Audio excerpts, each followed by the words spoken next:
एक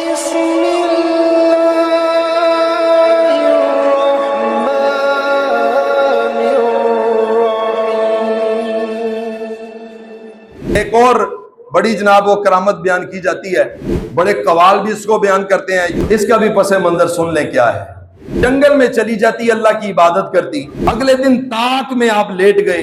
नाम उनका क्या था? हुसैन।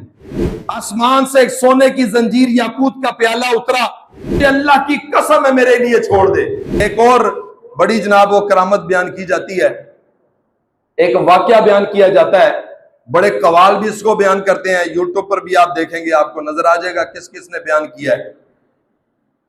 वो मंसूर खलाज वाला वाकया है ना, उन्होंने जो नारा लगाया था, कौन सा नारा था जी? कोई बता सकता है मुझे? अनल हक का, अनल हक का नारा लगाया था ना, बड़ा मशहूर है। तो इसका भी पसे मंजर सुन लें क्या है। आपकी जो हमशीरा थी वो वलायत के दर्जे में आपसे कई गुना ज्यादा थी। उसका मामूल यह था कि वो रात को उठती, आखिरी पहर में जंगल में चली जाती, अल्लाह की इबादत करती। एक दिन आपकी आंख खुली, आपने देखा हमशीरा नहीं है, घर में तलाश किया, दिल में एक वसवसा आया कि बहन जाती किधर है। अगले दिन ताक में आप लेट गए, बाजार जैसे सोए हुए हैं, देखा बहन उठी और चली गई, दबे पांव आप भी पीछे पीछे चले गए। नाम उनका क्या था? हुसैन। हुसैन बिन मंसूर खलाज। पीछे पीछे चले गए, छुप के बैठ गए, देखा बहन ने वुजू किया, उस जगह पे चली गई, अल्लाह की इबादत में मशगूल हो गई। आसमान से एक सोने की जंजीर याकूत का प्याला उतरा, उनके मुंह के बराबर हुआ, बहन ने पीना शुरू किया। तो ये फौरन आगे बढ़े और कहा क्या? मेरी बहन, तुझे अल्लाह की कसम है मेरे लिए छोड़ दे, बाकी मेरे लिए छोड़ दे। अब उसमें एक घूंट बाकी था।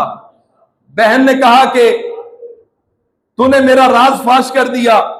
खैर वो बहन ने उनको दिया प्याला, वो एक घूंट जब पिया, वो दिल से सारे तबक जो थे वो उतर गए। 14 तबक दिले दे अंदर तंबू मांगू ताने हो, वो तबक उतर गए। आंखों से हिजाबात हट गए, कानों से जो हिजाबात थे पर्दे हट गए। अब हर दरो दीवार, जड़ी बूटी, शजरो हजर ये कह रहा है कि कौन है इसका मुस्तहिक जो अल्लाह की राह में कत्ल किया जाए। तो आपने जब ये आवाज सुनी तो आपने नारा लगाया, अना ला हक्कू, कि मैं इसका ज्यादा मुस्तहिक हूं कि मैं अल्लाह की राह में कत्ल किया जाऊं। ये नारा लगाया। क्या लगाया? अना ला हक्कू। लोगों ने समझ लिया अनल हक कह रहा है।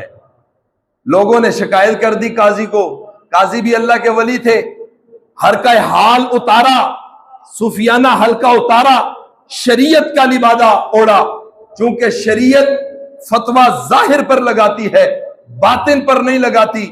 तो आपने जब लोगों की गवाहियां सुनी तो आपने फांसी का ऑर्डर दे दिया। बहरहाल बड़ा लंबा तवील वाकया है। तो नारा क्या लगाया था? अनल हक्कू, यानी मैं खुदा हूं। ये नारा नहीं था अना ला हक्कू, कि मैं मुस्तहिक हूं कि फांसी कत्ल अल्लाह की राह में मैं किया जाऊं। ये असल इसका पसे मंजर है। अल्लाह ताला से दुआ है कि अल्लाह ताला हमें हक बोलने की, सुनने की, उस पर अमल करके दूसरों तक पहुंचाने की तौफीक अता फरमाए। वमा अलैना इल्लल बलागुल।